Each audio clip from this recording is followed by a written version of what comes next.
Score, the show where we watch spooky movies in a row until they get the dreaded candy corn. I'm Chris. I'm Nick. And tonight we watched Scream 3, which we hadn't watched a Scream since last year. No, we haven't. We stopped. Yeah. We gave the first Scream, I don't know if it got a ghost.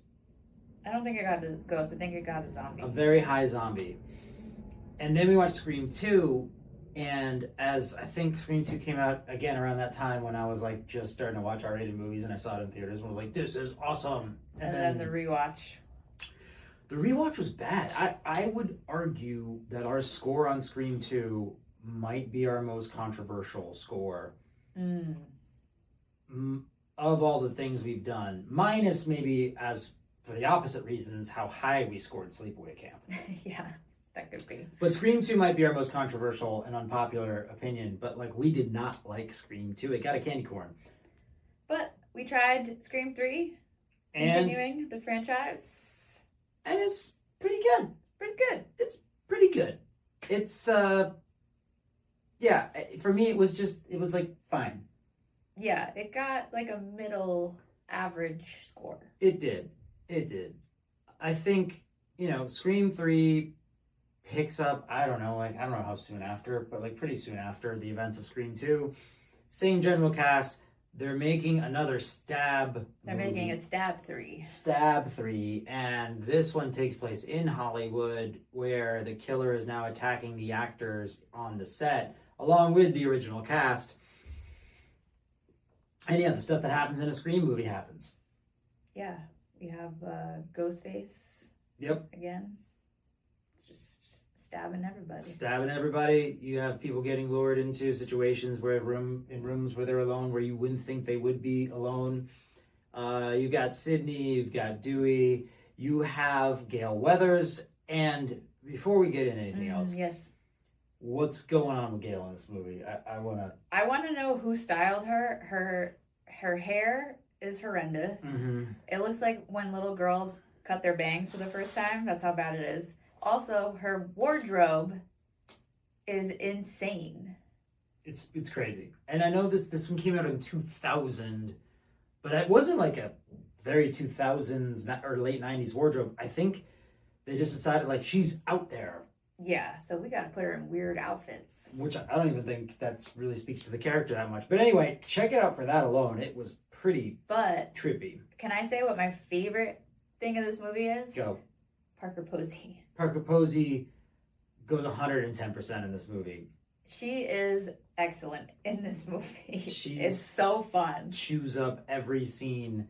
I love the scene where they're wandering around the basement and she's just like bumping into shit for reasons. Like, what? She's going all in. I really like the scene where she thinks she's the next one to die, because that's like they're getting killed in the order in which they die in the script of the movie. Yeah. And she's like, well, I'm next. And then she like jumps into her security guard's arms. Yeah. That was great. Parker Posey's great in this. And it's fun. So it follows the cast and the original survivors, and they're all trying to survive, and they're all trying to figure out who is Ghostface this time. You have a very awesome, instead of Dr. Dreamy, he's Detective Dreamy. Still dreamy, though. Patrick Dempsey. And he's a dreamboat per usual in this. And yeah, we thought it was pretty good. Yeah. I mean, I like the Scream movies. The second one just got a rough score. Yeah, it did get a rough score, but this one's perfectly fine. You also have Lance Henriksen in this one as the producer. Yeah. Again, interesting. We did not know that going into this, but hey, there's at least some thread connecting these. But overall, pretty good watch. It's not the best Scream out there. It's not the worst Scream out there. No, we gave it a 5.75. I believe. I think I gave it a 6. Yeah. So I gave it a 5.5. Yeah. Yeah. So it's still a jack-o'-lantern, but it's on the higher end of a jack-o'-lantern. It's pretty fun. I think they push the meta-ness of Scream as to the breaking point as you can get. Some of the writing, the way they carry on, I was like, just give it a rest. Like, Yeah. get on, finish this conversation now. We Yeah. get it. Yeah.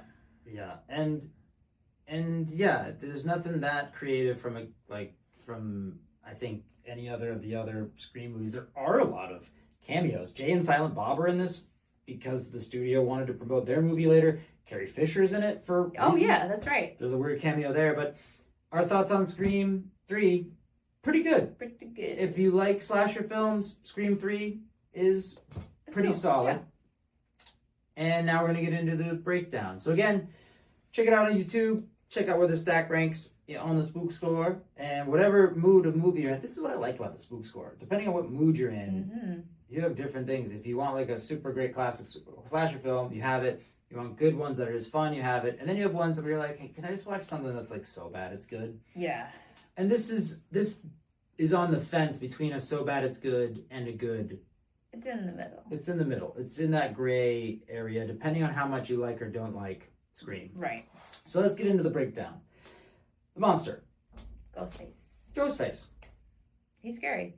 I think it's cool that he's always somebody different, right? Like, it's always somebody different wearing the mask, and then he uses the thing to change his voice. So in this movie, he's changing his voice a lot. Yeah. So he's using it to mimic other people, to throw people off a scent or lure people into a kill. Also, we're going to reveal who he is. Yeah. It ends up being Sydney's brother that she didn't know She never about knew she had. because her mom for 2 years went to Hollywood and had a kid, and now her brother is a director and directing Stab 3. The logic and the chances of this all happening, very slim. You just got to roll with it. I didn't really care too much about the lost brother thing at all. I think it's lame that he was like, I'm this lost brother, and now I have to kill Sydney. Like, what? Yeah, the motivation, and it's like and I didn't also like that now he was the one who orchestrated all of the events Right. of Scream 1, which takes away from Scream 1 for me. Yeah, it kind of changes it a little bit knowing that. Yeah, so I wasn't a huge fan of that. So this is why this Ghostface got a 1.5 for me as opposed to other Ghostfaces. And so, yeah, it didn't do a whole lot for me. Kills.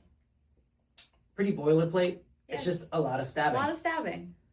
One guy got blown up. Yes. One person got stabbed and hit with a frying pan. I'm blanking on his name, but the guy from the national ads. Yes. The bodyguard. But other than that, it's just a lot of people getting stabbed. So, fine. That's fine. But not that creative. Even the setups are kind of the same. Because I was like, what about the first one is different from the kills here? And I think it was just like the setups to the kills were way more interesting and fun. I like the kill in the garage. It's the best one. When she gets stuck And in she the gets garage. stuck in the door. Like, that's so great. And the killer's just like, wait, and it's like, that worked? Like the first Scream has a lot of those moments where things don't necessarily go right, but it ends up kind of being funny and working out, which I appreciate. And this just is, it's whatever. So is this movie scary? Similar to what we've talked about before, was middle of the road for me. I did like the sort of maze funhouse aspect of the final set piece, which is this producer's house where he has these kind of like hidden sex rooms. Yeah. Sex party rooms. And people get trapped in there. That was kind of fun. I agree. But very rarely was I super scared because they sort of just played to the formula. Yeah. I wasn't necessarily scared, but I do think as you're trying to figure out who Ghostface is, like, it's interesting. To me, it's not scary, but it's like a mystery. A mystery. It's a mystery. A mystery. Yeah, you know. Yeah. So that leads into the movie, and it's, I think to your point, Scream is more fun as you're trying to figure out who it could be. That makes Scream more interesting, and I think this movie did some of that. It did for me. I, at one point, was like, oh, is it Detective dreamy. They were certainly giving you he was the red herring. I was like, is it him? But it wasn't. Yeah. That would have been too easy. Too simple.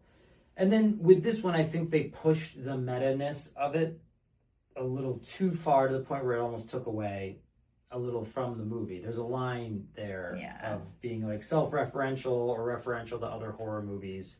And I think this one took it a little too far and just included strange cameos. Yeah, the Jay and Silent Bob cameo was not really important. It was important for, I think it was Miramax at the time, because they were like, we're launching Jay and Silent Bob like right after this, and we need people to go see that movie. Yeah. But yeah, the movie's perfectly fine. Like, there's nothing crazy about it. I mean, you get a lot of insufferable actors who you get to see die, which is always fun. Yep. And no wild card. No wild card. So that was really it for us on Scream 3. It scored high enough that we are now going to go to Scream 4. Yeah. I think, for me, I'm excited because I've seen Scream 1, Scream 2, and I think I picked back up on, like, Scream 5. Oh, so you haven't seen 4? I don't believe I have. The Screams, for me, a lot of them kind of blend together. Yeah. So I don't know if I've seen Scream 4, but that's what's up next. So we're going to continue We'll watch. and see what happens with Ghostface and Sydney and everyone else. So stay tuned for the next Spook Score.